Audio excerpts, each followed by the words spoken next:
Chapter 19. SUDANA, SALIM, AHMED, AMIN. Standing still on my Brooklyn block, something I don't ordinarily do, I waited for Naja's school bus to pull up. Although lots of kids were getting back from school, Naja's bus was green, not yellow, and stood out because it had Khadijah's Islamic School for Girls displayed on the whole of one side. "Where's Miss Marcy?" Naja asked, smiling. "Your big brother is here instead," I teased her. "Come on." I held her hand and walked her over to the cab, waiting on the curb where I had been standing. Uma was inside. The meter was running, and their suitcases were in the trunk. "Hey, where are we going?" Uma! Naja crawled into the cab and threw her arms around Uma, causing her to push back against her seat. Naja kissed all over Uma's face as Uma laughed and tried to gently push her off. Naja's book bag fell onto the cab floor. I closed their door and then jumped into the front seat. The Bangladeshi driver's experienced eye surveyed me carefully. Without words, he let me observe that I was not supposed to be in his front seat. Without words, I remained, pulled some cash out my pocket and began counting it to calm him down. I directed him to Uma's job and instructed him to wait. By then, the meter read $19.50, so I peeled off a 20 and handed it to him. "Wait here. I'll be right back and pay you double. My suitcases are in your trunk, so don't pull off." I let him see me looking at his driver's identification number and photo posted on his dashboard. "No problem, you are a good customer," he said. "Allah Hafiz," I said, a small sign to him that we are all Muslims and he should simply do his job and act honorably with us. I told Naja to get out so we would both walk Uma inside. There was no way I would leave her sitting and waiting in the cab while I escorted Uma. "Oh man, I thought we were all going out to eat or to do something fun. This is Uma's job again," she complained softly. "Pop the trunk," I told the driver when Naja and I arrived at Mr. Ghazali's house in the Bronx. "Come out, Naja." "Suitcases? Okay, what's going on?" she asked me. "You'll see," I told her. Then, before I could knock on the fence or ring the bell, SUDANA opened it, all smiles as if she didn't have one problem in the world.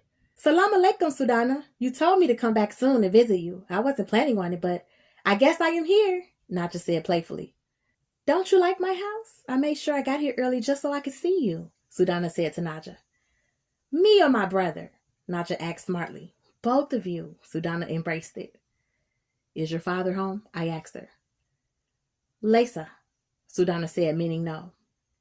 "Everybody in my house is either at work or school." "All right, so I'll put these suitcases downstairs and then I'll leave. I got the key," I told SUDANA. "Leave?" Naja said, surprised. "SUDANA has agreed to watch you while I'm out and while Uma is at work," I explained. "Then what are the suitcases for?" Naja pushed. "When I get back tonight, I'll explain everything to you, okay?" Naja nodded yes, but pouted also. I opened the side door to the basement apartment and brought the suitcases inside.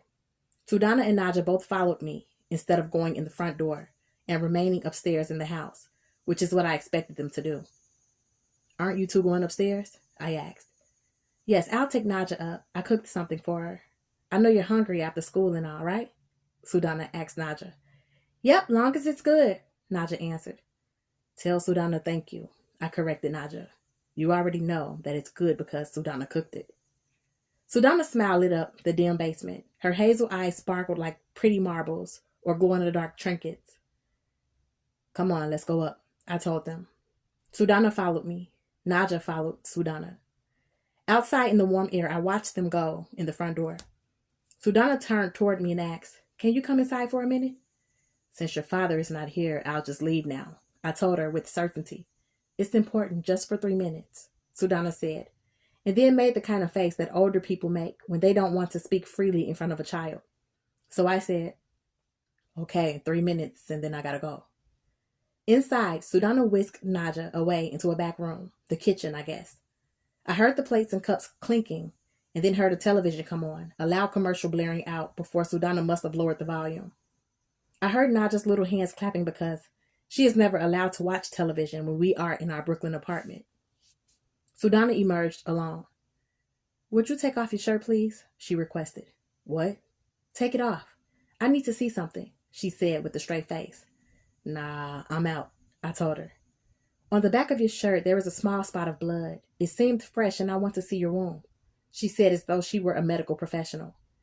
I can take care of it for you. I'm going to become a doctor in the future, and my sister Bazima is already in medical school and training to become a doctor also, so I know well how to treat a wound.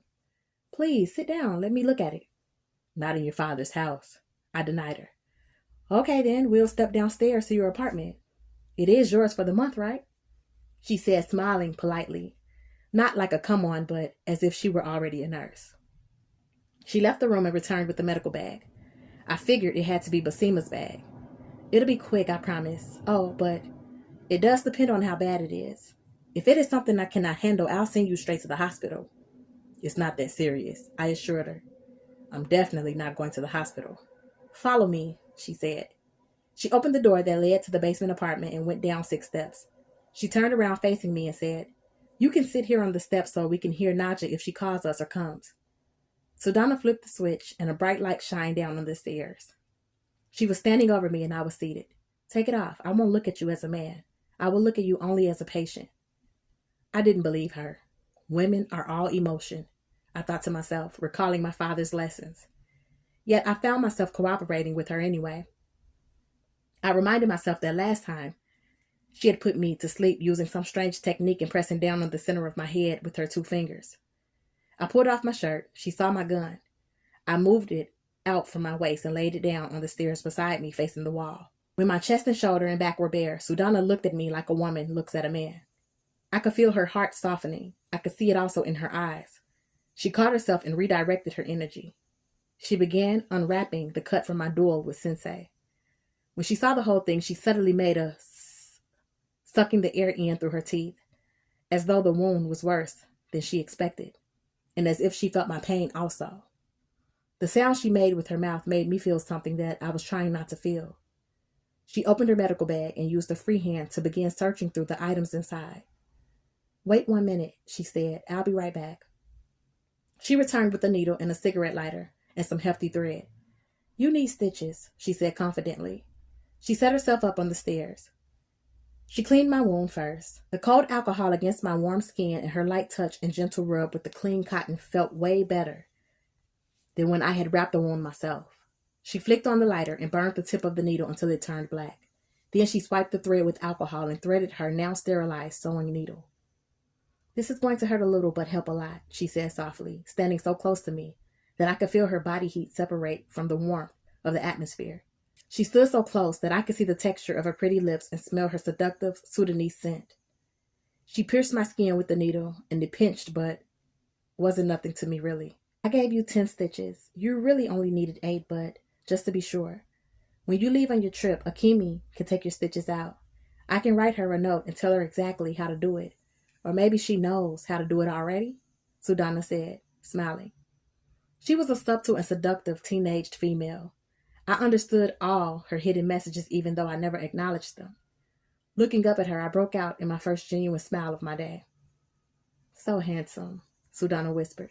Please don't smile at me. She packed up her medical bag quickly. The second she had it all organized, she brushed by me, climbing the 6 stairs and flicking off the light as she moved up. Put your shirt back on, she gently ordered me. I'm sorry, she apologized, while my back was toward her. For what? I asked her without turning around.